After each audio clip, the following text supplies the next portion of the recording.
বুঝতেছি না কই নামতেছি, দেখি কতদূর নামা যায়। বহুত নিচে নামতে হবে আমাদের, রোড দিয়ে নামতেছি, এই জন্য কাঁপাকাঁপি। এই যে আমাদের ক্যামেরাম্যান একজন উপরে, জানি না এটা নতুন অভিজ্ঞতা সিলেট শহরে শ্রীমঙ্গল। বাবা এত নিচে, কই রে, কই হারাই গেলি? কেউ নাই, শুনশান নীরবতা।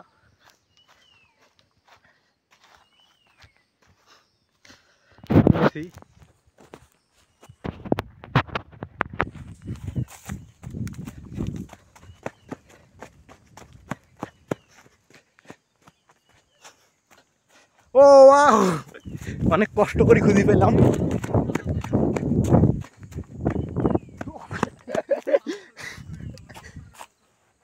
শহীদ, এই আমার জামা পড়ে গেছে, নিয়ে আসিস।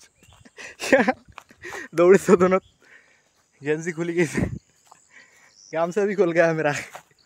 এই যে আরেকজন, কি জায়গা রে ভাই,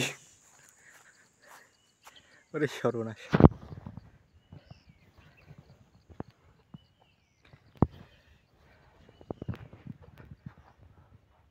আল্লাহ রে,